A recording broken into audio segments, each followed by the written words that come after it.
when you do it, you do it on.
Just need to let it work.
Good afternoon, everyone. Hope you're well.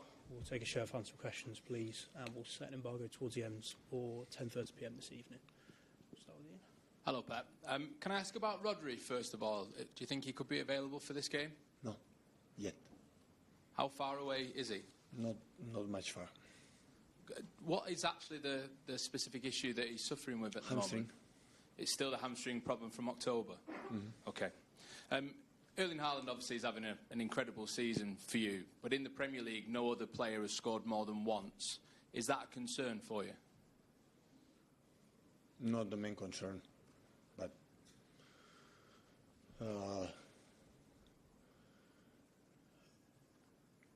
of course we have two more players, but in general, except the last game, we might many good things in terms of the game, in terms of defense, all the aspects that we talk, and of course, Erling is massively important, and the other ones as well. Do you expect more, though, from some of the other attacking players in terms of stepping up and being the ones to score more? Everyone, just not everyone for that position, that aspect. Always respect the best for many things. Thank you. Pep, you said this time last week that the season starts now, and obviously the two results since have been disappointing. Is that a reminder to the group of just how hard they have to fight in every game to be in a position to compete for trophies at the end of the season? We know the competition is tough. It's not about, of course, disappointing results, but it's always I'm talking most in the performance, and of course the results helps to have better performance, but I'm not much disappointed about Newcastle, but the last one, for my decisions, and we didn't try. So simple as that. Yeah, you were quite honest after the game midweek. You repeated it there again, suggesting taking responsibility for the selection, but also you said after the game that perhaps you were guilty of being too nice in giving the players too much, maybe selecting players in that first team, giving them too much responsibility on that night. Can we expect Pep to be a little bit less nice between now and Christmas? No, maybe? no. Mom and Dad made me a beautiful person. I'm so nice. No, and it's not about that. It just we didn't try. So in football, when you play on the green, so you have to try things that we didn't try. That's all. So, maybe I'll have a theory to rotate. You have to rotate because it's impossible to sustain. But I thought I have a lot of confidence of them. Still, right now, I have a lot. I have a huge value what they are as a football players, and that, or maybe it's higher than I think about them than them themselves. So, and it was a good lesson for me. So even with quite experience as a manager, it's a good lesson for me for the future. And can I finish by asking about Bernardo Silva, because obviously he's a player that's hugely important. You appointed him captain this year, but at the end of the season his contract expires, so from January he can talk to other clubs. Have you had any conversations with him about the future? Would you like to see him stay? What do you expect to happen with Bernardo Silva? I want the best from Bernardo, and if he want to stay, I will be not delighted, more than delighted and happy. But I don't talk about that subject with him, and also I want the best for his family, and of course I've been already 9 years here, and it's the end, and he will decide with the club what is the best. Hi Pep, we saw Liverpool run away with the league last season. You had a difficult run about this time last year. How important is it that you don't let Arsenal get too far away from you in the next few weeks? Just about next weeks and about the next games, it's just always I had experience to that, to talk about what is the next game, and after that we'll see. So I know the distance is already there, and Arsenal is so strong. We see it in game by game in the Premier League and the other ones, and start to see how it's getting better as a team, and we'll see. And can I ask you about Leeds and Lucas Nemecha? He's a player that you had here quite a while ago. What have you made of him this season, and what have you made of Leeds overall since they were promoted? I have an incredible opinion of Daniel. I have I think a really good relation with him, and I know the league, Premier League is always like that. You are able to make a good runs of results, but at the end you can make a bad results and continue. because the opponents are tough. Every opponent is really prepared. They have a long weeks to prepare, and so it's so demanding. So you have to be ready. Hi, Pep. When you say that the team didn't even try against Bayer, is this the kind of missed opportunity that you will keep in mind next time you need to decide which players you will give opportunities to? No, I'm pretty sure that they surrounded for our players, they will play good. I think they felt they play to don't make mistakes, not to play to do I'm going to do something, and that is so difficult. So football you have to play. Defensive, offensive, you have to try. And you lose in the actions, you did it. They play to be safe, to don't be, I'm making mistakes and I want to be noticed, and that's why it's so difficult. Set the embargo there for 10:30 p.m. this evening. Someone start.